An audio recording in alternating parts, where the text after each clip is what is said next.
राहुल गांधी की वोट चोरी को लेकर की गई घेराबंदी का असर अब साफ दिखने लगा है। भाजपा और चुनाव आयोग दोनों ही झुकने पर मजबूर हो गए हैं। इसका सबूत हाल के दिनों में या हाल की दो बड़ी घटनाओं में मिली है। पहला, वोट चोरी के मुद्दे से ध्यान भटकाने के लिए मोदी सरकार ने जल्दबाजी में जीएसटी में बदलाव किया और फिर उसी को एक बड़े इवेंट की तरह पूरे देश में पेश किया और पूरे देश के सामने रखा, जबकि यही जीएसटी पहले खुद सरकार लेकर आई थी और बार बार उसमें फेरबदल करके अरबों खरबों रुपए कमाए गए। दूसरा, चुनाव आयोग भी अपनी जिद और हट धर्मी छोड़ने को मजबूर नजर आ रहा है। लेकिन इन सब के बीच जो सबसे बड़ी घटना है और सबसे बड़ी और अहम खबर है वो ये है कि भाजपा और चुनाव आयोग दोनों के लिए एक बड़ी मुश्किलें खड़ी हो सकती हैं या बढ़ सकती हैं। मुख्य चुनाव आयुक्त ज्ञानेश्वर गुप्ता के दफ्तर पर छापेमारी की खबर निकलकर सामने आई है। अभी हुई नहीं है, होने वाली। आज की वीडियो में हम इन्हीं मुद्दों पर बात करेंगे और वोट चोरी के बाद तिकड़म के बारे में समझाएंगे कि कैसे क्या कुछ हो रहा है। मैं हूं सैयद दानिश अफरोज और आप देख रहे हैं BI यानी बोल इंडिया न्यूज। वीडियो शुरू करने से पहले एक छोटी सी गुजारिश है आप सबसे कि अगर आप हमारे चैनल पर नए हैं तो तुरंत इसे सब्सक्राइब कर लीजिए, साथ ही बेल आइकन को दबाना बिल्कुल भी मत भूलिएगा ताकि हमारी हर नई वीडियो की अपडेट आप तक सबसे पहले पहुंचे। और अगर वीडियो अच्छी लगे तो इसे लाइक और शेयर करना बिल्कुल भी मत भूलिएगा। तो वीडियो शुरू करते हैं बिना किसी लाग लपेट। चुनाव में हो रही चोरी का ताजा सबूत एक और मिला है। हालांकि ये पहले हुआ है, लेकिन अभी उसमें बड़ी खबर और बड़ी अपडेट निकल कर सामने आ रही है कि पूर्व IAS और कांग्रेस प्रत्याशी बृजेंद्र सिंह का मामला है, जो हरियाणा के उचाना से 32 वोटों से चुनाव हार गए थे। कुल 1377 डाक मतों में से 215 को रिटर्निंग ऑफिसर ने अमान्य घोषित करार दे दिया था, इनवैलिड बता दिया था, जबकि बचे 1158 में से 636 बृजेंद्र को मिले। उन्होंने इन इनवैलिड करार दिए गए वोटों को जांच और दोबारा गिनती की पिटीशन लगाई थी, लेकिन भाजपा के जो जीते हुए विधायक थे उन्होंने सालों तक कोर्ट में अड़ंगा लगाया। अब इस मामले में भी फैसला आने वाला और कहा जा रहा है कि कांग्रेस के पक्ष में फैसला आ सकता है। लेकिन सबसे अहम सवाल यह है कि अगर जीत असली थी तो जांच से डर क्यों था? चंडीगढ़ मेयर चुनाव में भी गिनती अधिकारी खुद मतपत्र पर निशान लगाकर वोट इनवैलिड करता पकड़ा गया था, CCTV सामने आया था, जिसके बाद कोर्ट ने हार जीत ही पलट दी। वोट चोरी के कई तौर तरीके अपनाए जा रहे हैं। फर्जी वोटर जोड़ना, असली वोटर काटना, सीट चोरी करना, अफसरों से मिलकर हारे को विजयी घोषित करना, सर्टिफिकेट दिलवाना। गुजरात, यूपी, बिहार तक में ऐसे मामले सामने आ चुके हैं। अब 23 सितंबर को हाई कोर्ट में बृजेंद्र की गवाही हुई है और फैसला अब जल्द आने वाला है, ऐसा बताया जा रहा है। अगर ये फैसला पलटता तो ये चुनावी बेईमानी और लोकतंत्र के अपहरण की एक और परत खोल देगा। कहते हैं कि झुकती है दुनिया, झुकाने वाला चाहिए। इस बार राहुल गांधी के दिए वोट चोरी के सबूतों पर एफिडेविट मांगने के बजाय चुनाव आयोग ने कमी स्वीकार करते हुए वोटर डिलीट करने के नियम में बदलाव कर दिया है, वो भी 6 दिनों में। कांग्रेस के ऑफिशियल X अकाउंट पर पोस्ट में लिखा गया है कि ये वही चुनाव आयोग है जिसने राहुल गांधी जी के प्रेस कॉन्फ्रेंस का फर्जी फैक्ट चेक किया था। लेकिन ये लोकतंत्र की ताकत है कि थूक कर चुनाव आयोग को चाटना पड़ा। ये राहुल गांधी की सच की ताकत है और उनके खुलासे का परिणाम है। 18 सितंबर को नेता विपक्ष राहुल गांधी जी ने बड़ा खुलासा किया कि कैसे लोगों के वोट काटे जा रहे हैं। वोट चोरी के इस खुलासे के बाद चुनाव आयोग सख्ते में आ गया और फिर बीते 24 सितंबर को, यानी एक हफ्ते के अंदर चुनाव आयोग ने वोट डिलीट करने के नियम में बदलाव कर दिया। अब नए नियम के मुताबिक अब ऑनलाइन वोटर लिस्ट से नाम डिलीट करवाने के लिए ई-वेरिफिकेशन करना होगा। कांग्रेस ने सवाल पूछा है कि इसका क्या मतलब है? वोट चोरी पर राहुल गांधी जी के दिए गए सबूत 100% पुख्ता हैं। इसी वजह से आनन फानन में यह फैसला लिया गया है ताकि चुनाव आयोग अपनी वोट चोरी को छिपा सके। कांग्रेस अपने पोस्ट में साफ कहती है कि इससे साफ है कि चुनाव आयोग नरेंद्र मोदी के साथ मिलकर बड़े स्तर पर वोट चोरी में लगा हुआ है।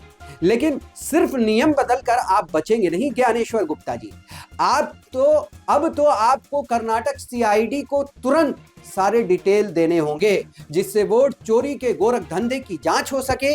उसकी जांच में रोड़ा मत बनिए। और हां, कांग्रेस कह रही है अपनी फर्जी फैक्ट चेक एजेंसी को निकाल बाहर कीजिए। जाहिर है यह बदलाव एक बड़ा संकेत है और चुनाव आयोग द्वारा तय किया गया नया नियम शक को यकीन में बदल रहा है कि आयोग ने वोटर के नाम जोड़ने, घटाने और डिलीट करने की पुरानी ढीली प्रक्रिया को बंद करने के लिए अचानक यह नया इंतजाम कैसे कर दिया।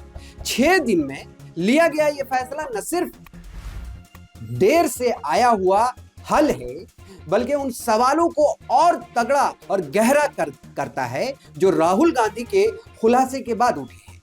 क्या छेड़छाड़ हो रही है और इसे छिपाने के लिए ही इस तरह के नियम में बदलाव किए गए हैं? ये एक बड़ा सवाल है, विपक्ष पूछ रहा है। 17 सितंबर को राहुल गांधी ने कर्नाटक की आलंद सीट पर बड़ा आरोप लगाया और खुलासा किया अपने प्रेस कॉन्फ्रेंस में कि यहां 6000 से अधिक वोट डिलीट किए गए और इसके लिए दूसरे राज्यों के मोबाइल नंबरों का इस्तेमाल हुआ। उन्होंने प्रेजेंटेशन में सबूत भी पेश किया, यहां तक कि गोदाबाई के 12 पड़ोसियों के नाम भी दिखाए जिनके वोट इन्हीं नंबरों से हटाए गए। चुनाव आयोग ने इन आरोपों को खारिज किया, लेकिन राहुल पहले ही कह चुके थे कि महाराष्ट्र के नतीजों ने साफ कर दिया है कि चुनाव में चोरी हुई है और वही मॉडल अब पूरे देश में लागू किया जा रहा है। यानी राहुल के मुताबिक ये कोई आइसोलेटेड केस नहीं है, बल्कि एक संगठित वोट चोरी का बड़ा पैटर्न है जो देश में अपनाया जा रहा है। इस पूरे पर्दाफाश के बाद भाजपा और मोदी सरकार ने तुरंत कसरत शुरू कर दी।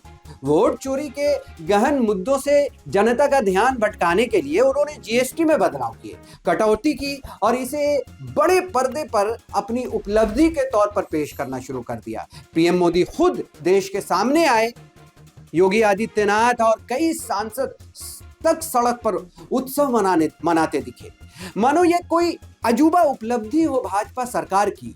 हकीकत यह है कि जीएसटी लाने का श्रेय खुद मोदी सरकार को जाता है। उन्होंने इसमें कई बार संशोधन किया, या यूं कहें कि इसको संशोधित किया। राहुल गांधी बार बार इस पर सवाल उठाते रहे, लेकिन यही बदलाव तब आया जब देश के सामने वोट चोरी का बड़ा मामला पकड़ में आ गया और जनता के मन में गहरी बेचैनी फैल गई। राहुल गांधी ने अपने प्रेस कॉन्फ्रेंस में स्पष्ट किया था, साफ तौर पर दावा किया था कि कर्नाटक सीआईडी वोट चोरी की गंभीर जांच कर रही है और इसके लिए उन्हें चुनाव आयोग से सहयोग की आवश्यकता थी। लेकिन चुनाव आयोग ने सहयोग नहीं किया। सीआईडी ने 18 पत्र लिखकर चुनाव आयोग से जवाब मांगा, लेकिन कोई जवाब नहीं मिला। इसके बाद कर्नाटक सरकार ने अचानक फैसला किया कि अब इस मामले की जांच सीआईडी नहीं बल्कि एसआईटी करेगी। जी हां, जैसे ही यह खबर सामने आई, हड़कंप मच गया। जो खबर हम आपके सामने आपको बताने जा रहे हैं, वो सीधे भाजपा के बड़े नेताओं के पसीने छुड़ा सकती है दोस्तों। और मुख्य चुनाव आयुक्त ज्ञानेश्वर गुप्ता के लिए भी मुश्किलें खड़ी हो सकती है इस पहल से। इतना ही नहीं, मुख्य चुनाव आयुक्त के दफ्तर पर छापेमारी की भी तैयारियां जोरों पर है। सत्य हिंदी की रिपोर्ट के मुताबिक कर्नाटक सरकार आलंद सीट के डेटा के लिए ईसीआई के खिलाफ अदालत का रास्ता अपना सकती है।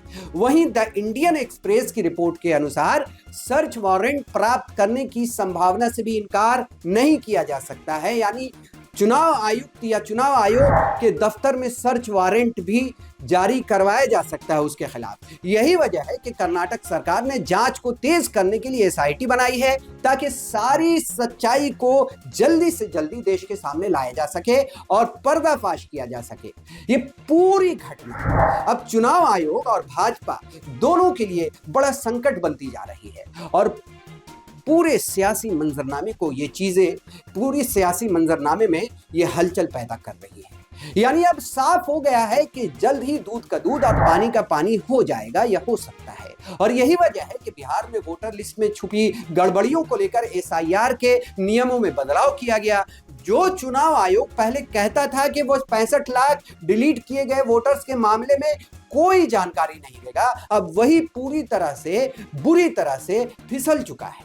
अब कुछ भी छुपाना मुश्किल हो रहा है, क्योंकि सच और खुलासे की हवा इतनी तेज चल रही है कि कोई भी इसे बदल नहीं सकता है। यही समय है जब जनता आंख के आंसू पोंछे और कान को खोल कर देखे कि वोट चोरी और नियमों की खामियों का असली खेल क्या है और कैसे चल रहा है और कौन किसके खिलाफ जवाब दे है। आप क्या सोचते हैं, हमें कमेंट कर जरूर बताएं। धन्यवाद।